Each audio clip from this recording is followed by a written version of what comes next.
She never calls. She never texts first, but she never fully disappears either.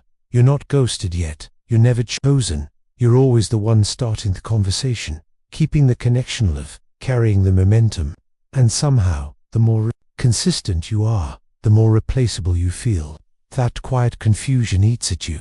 You tell yourself you're being patient, mature, understanding, but deep down, there's a question you can share. Am I doing this right? Or am I slowly being trained to accept? Here's the truth most men miss. This isn't about texting habits. It's not about timing.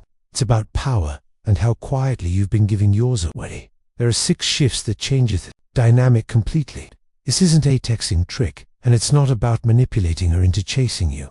This is a psychological reset for men who are rid of guessing, overthinking, and investing into silence.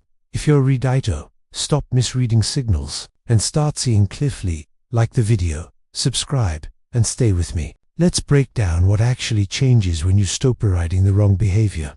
Number 1. Stop rewarding her silence. When a woman never reaches out first, most men don't see it as information. They see it as a problem they need to fix. So, they compensate. They feel access. They send the extra text, make the extra call, do the emotional heavy lifting, not because it feels good, but because the silence makes them uncomfortable. And without realizing it, they train her.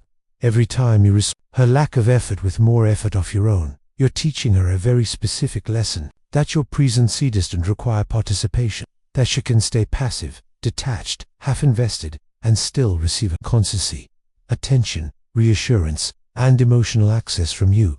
This isn't about her being cruel or manipulative. This is conditioning. Human behavior follows patterns that are rigid. When silence costs her nothing, it becomes her default.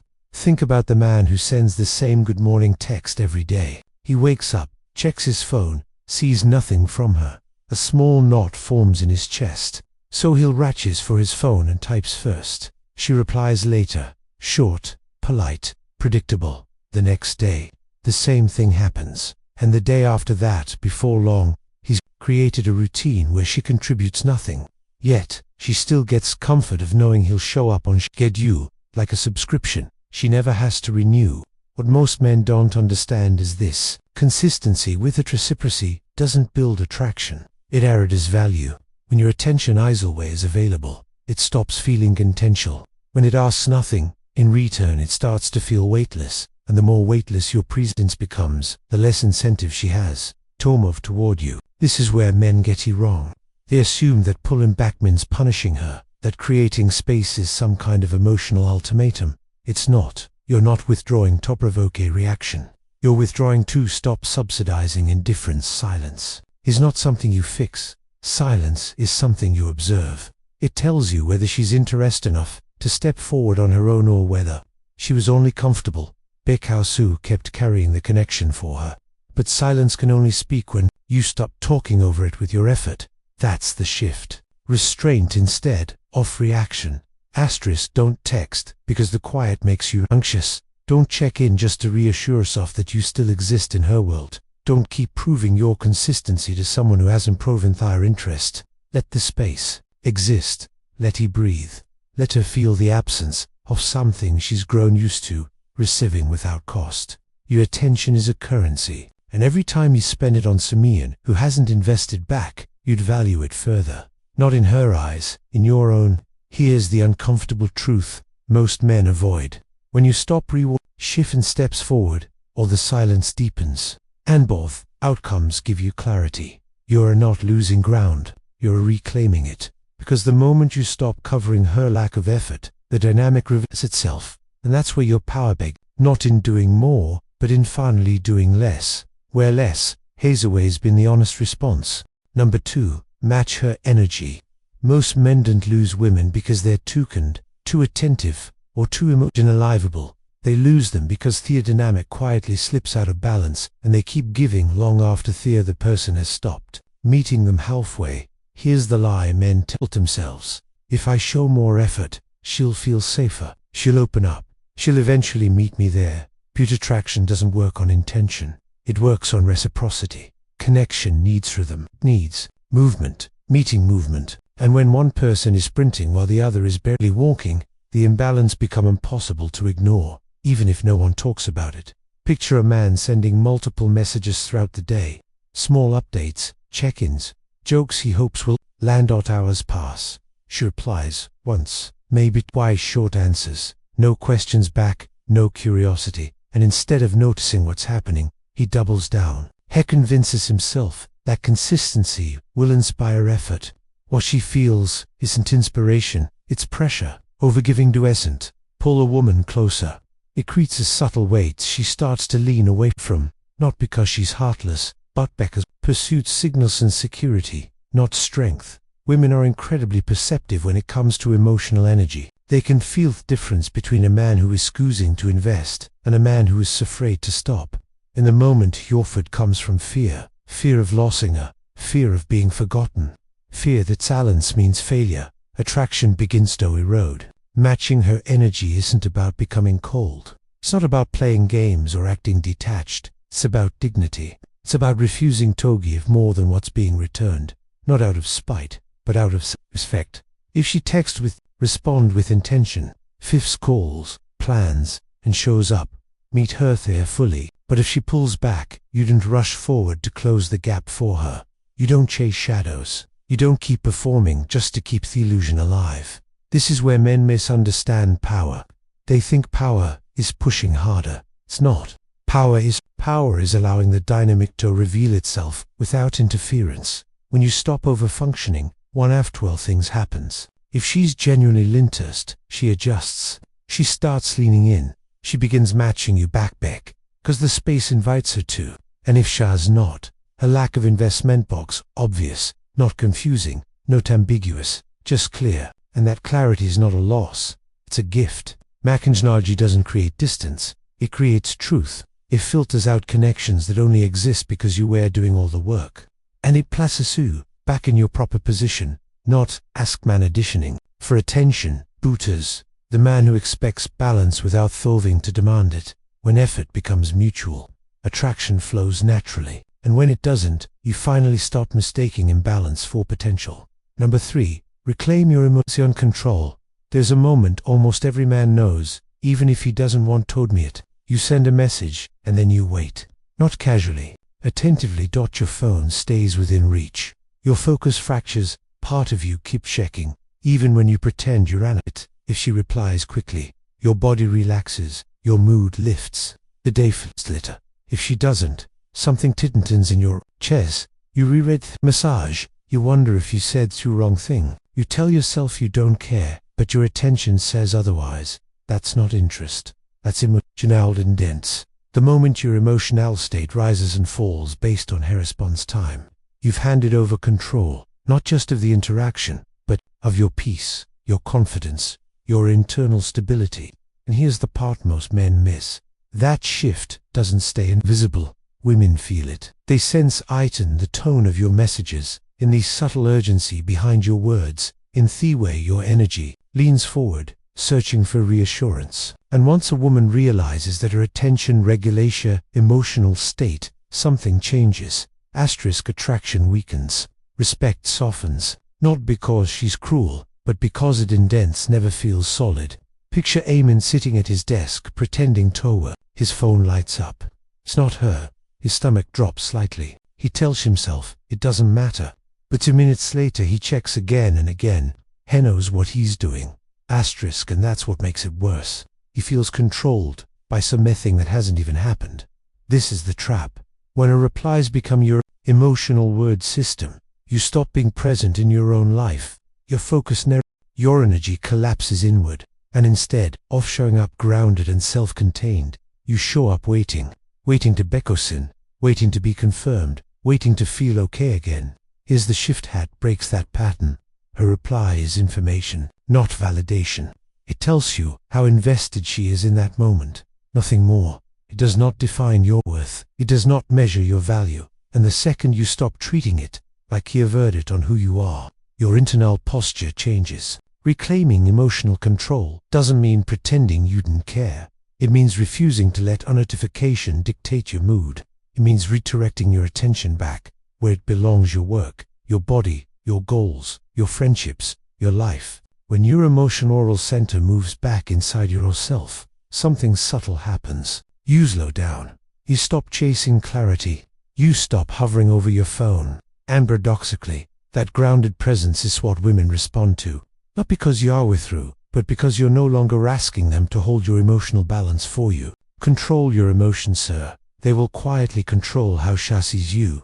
And the moment you take that control back, the dynamic begins to shift, not outwardly at first, but internally. And that internal shift is what makes everything else possible. Number 4. Let absence do the work. Most men believe they lose a woman the moment they pull back. The truth is they often lose her because they never do. When you're always available, always checking in, always responding, always filling space, your presence stops being felt. And if your presence can't be felt, your absence never will be. With absence, there is no contrast. And without contrast, there is no value. Think about anything you've ever done. The excitement didn't come from constant access. It came from anticipation, from space, from not knowing exactly when you'd have eaten gone. The moment something becomes unlimited, it stops feeling special. Not because it changed, but because did. The same principle applies to attention. Many men confuse availability with reliability. They believe being there no matter what builds closeness. What it often builds instead is emotional numbness. When your energy is always on tap, she never has to reach for it. She never has to notice it. She never has to wonder where you are. And you can't miss what never leaves. Imagine a man who floods connection with messages, updates, reassurance. He thinks he's nurturing something. He thinks he's building intimacy, but what he's really doing is overcrowding the space. There's no room for curiosity, no room for desire, no room for her to step forward. Absence isn't about disappearing. It's about stopping the over-delivery that makes your presence invisible. This is where men get defensive. They hear absence and as manipulation, a tactic, a silent protest. That's not what this is. You're in it pulling back to punish her. You're pulling back to return to a healthy baseline. One where your energy isn't being poured into someone who isn't pouring anything back.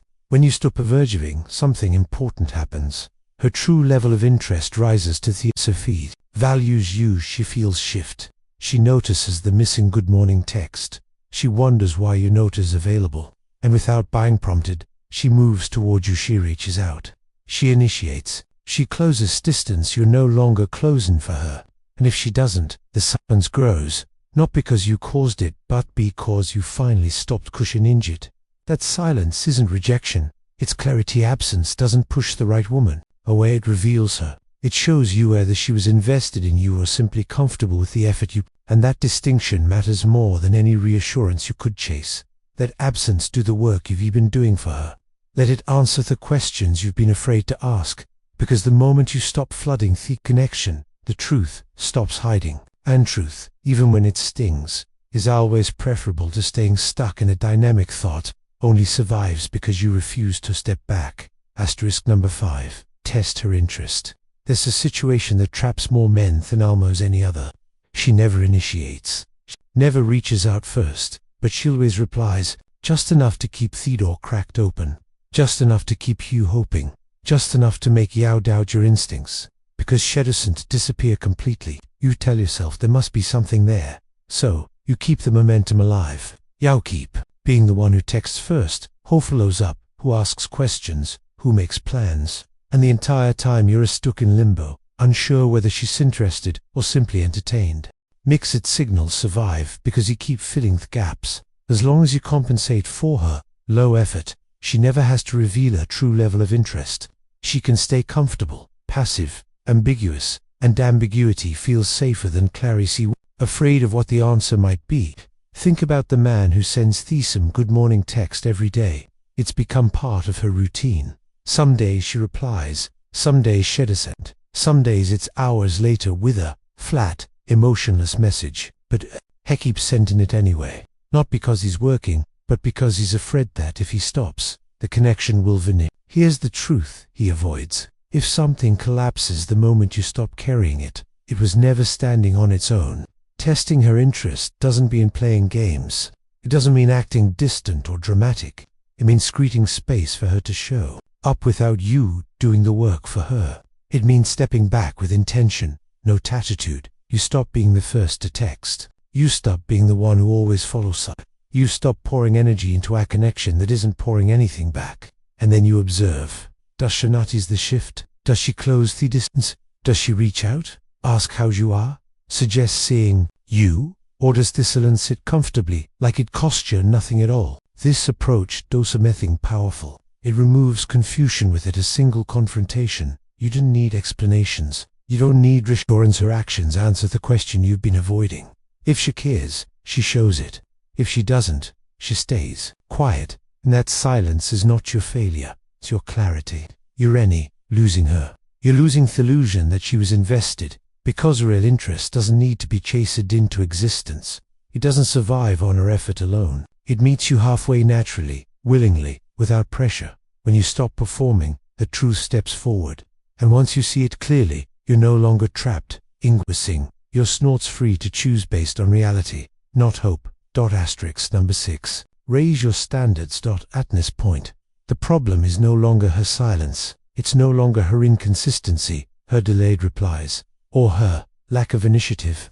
While reread here is the standard you've been willing to live with. When a man stays emotionally attached to someone who gives him crumbs, he's not acting out of love, he's acting out of fear. Fear of being alone, fear of starting over. Fear that this might be the best he can get, and those fears quietly convince him to accept situations he would never tolerate if he were thinking clearly. This is how men end up bargaining with them. Maybe she's just bad at texting, maybe she needs more time, maybe she's dealing with something. So instead of protecting his self-respect, he protects his hope. He builds explanations to justify why he's the only one trying. And the longer he's that dynamic, the more normal it starts to feel. Picture a man who keeps a woman in his life, even though her own investment is close to zero. She doesn't initiate, she doesn't plan, she doesn't show excitement, but she responds just enough to keep him attached. He tells himself that her minimal effort means something, because admitting it will force him to walk away. Here's the most men avoid facing. A man without standards becomes a man without options. When you tolerate neglect, you train yourself to believe that this is what connection looks like. You shrink your expectations to fit her indifference, and over time you start mistaking bare minimum's behavior for privilege instead of seeing it for what it is, disinterest wrapped in comfort. Raising your standards doesn't mean becoming harsh or demanding. It means becoming honest. Honest about what you need, honest about what you're receiving, honest about whether the connection exists because it's mutual or because you refuse to let go. Standards are not rules you impose on others. They are boundaries you set for yourself. They determine who gets access to your time, your energy, your emotional availability, and when you raise them, something powerful happens. The wrong women fall away effortlessly. The right ones don't make you guess. A woman who genuinely values you doesn't need to be convinced to care. She doesn't require constant reminders of your worth. She shows interest, naturally. She initiates. She meets you in the middle because she wins too, not because you trained her to. Your value is not measured by how long you can hold on to someone who barely shows up. It's measured by how willing you are to walk away when you're innate being met with respect. If she brings nothing, she gets nothing. Note, out of revenge, out of self-respect, you raise your standards. You don't lose women. You lose the ones who were only there because you were willing to accept less than you deserve. And weight places them is something far more important. Your sense of control, your clarity, and your identity. As a man knows his worth without having to prove it. That's the shift that changes everything. What you've just walked through isn't to get her to text you more. It's not about fixing her behavior, decoding her silence, or chasing clarity from someone who refuses to show up. This was about you, about what changes moment you stop rewarding silence, when you stop matching effort with anxiety, when you take your emotional center back into your own hands, when you allow absence to reveal truths instead of fearing it, when you stop guessing and start observing, and when you finally raise your standards instead of lowering yourself.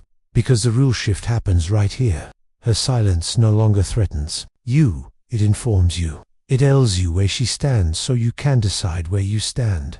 You stop forcing potential into reality. You stop clinging to what could be and you start choosing what actually is. And in that place, something powerful happens. You're no longer the man waiting by the phone. You're no longer auditioning for attention. You're no longer mistaking crumbs for connection. You become grounded, clear, unshaken. The right woman doesn't need to be convinced to care. She doesn't require constant effort to stay engaged. She shows interest willingly, consistently, without confusion, not because you chest her into it, but because she recognizes your value without hesitation. And if someone can only stay in your, when you overextend, overexplain and overinvest, then losing that dynamic isn't a loss. It's relief. Value isn't something you pursue. It's something you embody. If this made you stop and reflect, it means something finally clicked. Subscribe if you're committed to staying in this frame, grounded, intentional, and self-respecting in every connection you build. And if you've lived through this dynamic, share your experience in the comments. Not to complain, but to speak from awareness. Because silence stops being confusing the moment you stop negotiating with it.